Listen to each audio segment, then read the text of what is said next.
In this video, we're reading, guys, the every hidden technique ranked from worst to best. So the reason why I wanted to do this because not only have they added new subjutsus to the game, but the hidden techniques are just like this. Basically in the subjutsu section, there's different forms of, the subjutsus, and the hidden technique is where all the boss drops are. And I just want to show you guys what each one does and why each one is good or bad. So if you guys enjoyed this video, hit the like button more. Let's get right to the video, guys. All right, so like normal, when there's a bunch of them, we're gonna be starting off with all of the bad ones. These are the ones that you just shouldn't use under any circumstance because there's either a better version or they're just straight up bad. Starting off with the bad ones, Dual Electro has too many hand signs. You have to rush them. It's basically just Senko Storm as if you didn't have the ranged attack at the start. Next one's gonna be Odama Spirit Bomb. Odama Spirit Bomb has like the range of a literal like tree branch, and I'm not talking about a big tree branch. I'm talking like 2-year-old tree branch. Like it is very tiny. Next up is going to be Shuriken Toss. The Shuriken Toss ability has so much startup time that you can actually be attacked before you even get the attack off. So you are place locked in place for a significant amount of time, which actually makes it pretty bad. Next up is going to be Shock Slam Technique. This is super easy to counter and will most likely get you more trouble than it helps. Fire Shurikens obviously doesn't do that much damage. There's no reason for it to be good. Rab Meteorite doesn't hit half the time. It's just like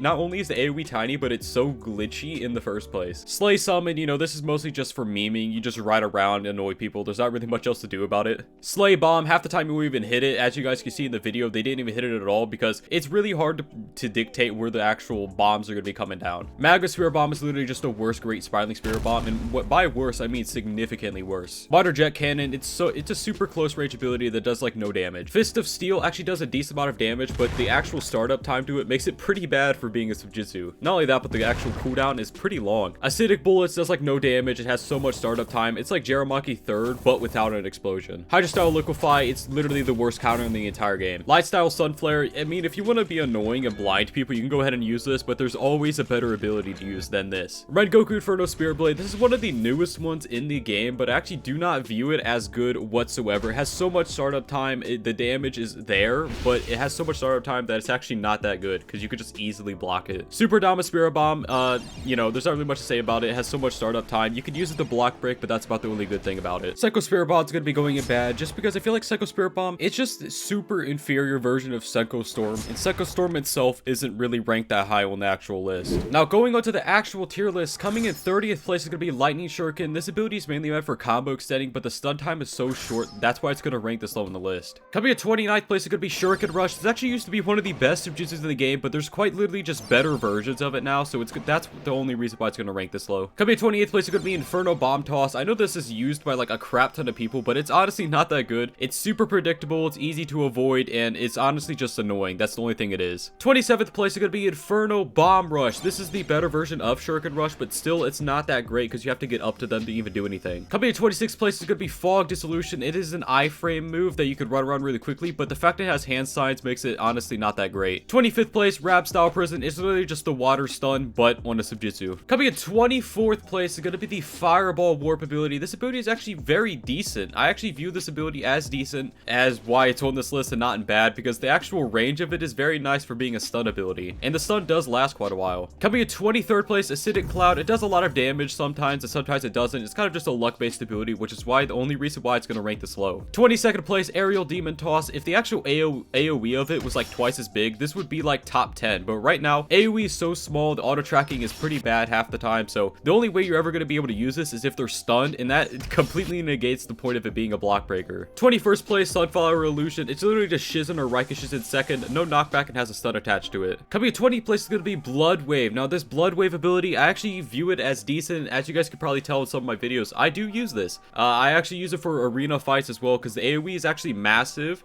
and also is like a Dokai stun, so they can't auto dodge while they're being stunned by it or anything. Now coming in 19th place is going to be Demon Warp. This is mostly going to be a traveling move, but you can use it for PvP as well, as it does a decent amount of damage when you actually hit someone. Coming in 18th place is going to be the Shiver Stun Blade. It actually does around 30,000 damage, and when you hit them, they actually do get stunned. It is a very good just traveling move, and you can actually combo with other abilities, such as the Ryan ability. Coming in 17th place is going to be Rab Warp and Reality Warp. They're quite literally the same exact thing, they just look different. So if you want to be a bunny or you just want to avoid attacks entirely, go ahead and throw the Subjutsu one. Coming in 16th place is going to be the Sand Shuriken ability. Now this ability, I actually am not a fan of it. I do not like it at all, but I do recognize that it actually is very decent. The Sand Shuriken ability does stun them for quite a long time, and the place lock stun isn't on the actual stun global cooldown, so it is pretty good as it is. Subjutsu. Coming in 15th place is going to be the Vanishing Spirit Bomb. Vanishing Spirit Bomb actually is just a quick damage ability ability, it's very hard to recognize that it's actually coming towards you, and it's almost impossible to dodge whatsoever because it actually has really good auto tracking. Not only that, but actually does a really good amount of damage, and if you actually aim at them, so if you're actually good at aiming, this ability, it can be one of the best in the game. Coming to 14th place is going to be Senko Storm. 14th place Senko Storm, because I feel like Senko Storm is actually really good for pretty much any combo in the entire game. You can kind of throw Senko Storm into it, and it actually will make it better, if not, if it already isn't at the best it could possibly be.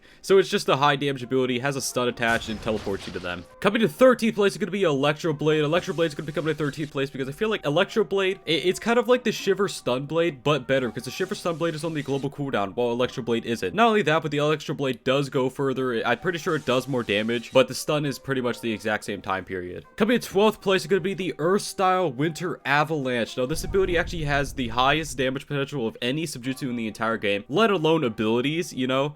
This ability has a ton of damage, but it requires a stun to actually do it. 11th place, Fire Sujutsu. You guys know why this is here. Fire Sujutsu, one of the best block breakers in the game, just because of the damage output it actually has. Sometimes the auto tracking is bad based on how good you are at aiming. If you're really good at aiming, this ability will always hit. By the way, guys, what is your favorite hidden technique in Shindo Life? Feel free to tell me in the comments below. 10th place, Ryan Armor Control. I am so glad they actually nerfed this, but it still is quite good, hence why it's in the top 10. This ability was used by literally everyone for a significant time period, and it is for a reason. I mean, the Armor Control ability, it's not exactly iframes, but it is basically an iframe because it knocks them super far away from you. It's also really annoying because it's not on the global cooldown whatsoever. Coming in 9th place is going to be the new Air Hockey style 1000 Air Palms. Now, this ability is going to be going here because I feel like this ability is actually extremely good because it is bugged. It takes 0 chi and stamina, so that's definitely a bug. That's definitely going to get fixed, but until it gets fixed, it's definitely 9th place. I mean, it's basically a free combo extender. 8th place, Shindai Lightning. It's kind of just like Odin Wolves, but it's mainly,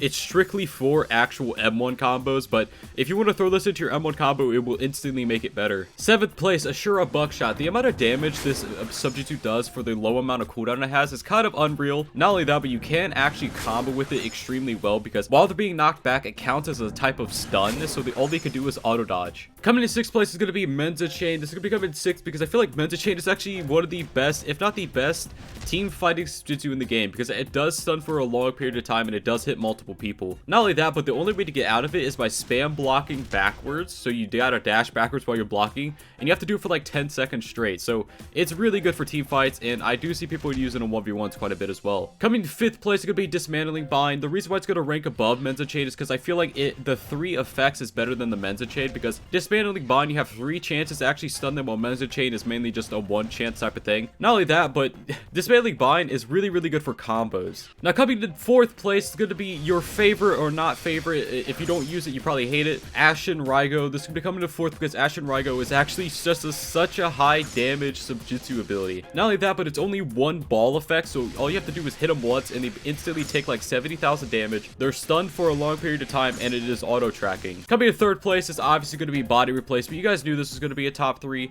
This is by far one of the best auto dodges in the game, so because it's not on the actual auto dodgeable cooldown anymore. They changed it. So since it's not on the auto dodgeable cooldown anymore, you could use it with auto dodges, which makes it almost impossible to ever combo you. 2nd place, Great Spiraling Spirit Bomb. This is like one of the literal best auto dodge counter abilities in the entire game, because even if they're auto dodging, they still get knocked back by it. So if they're using a auto dodge that doesn't last that long and they get hit by this, or they auto dodge during it, it will still end up hitting them and they'll still get comboed because they actually has a stun at the end of it as well. So it's a really high stun ability. It's really easy to hit. It counters auto dodges, and it's just really good in all honesty. Hey you, yeah you, have you remembered to hit that like button on the video yet? If you haven't already, go ahead and do it. Now, coming to 1st place is going to be the Odin Wolves. You guys knew this was going to be in 1st. It is one of the best, if not the best, combo extender in the entire game.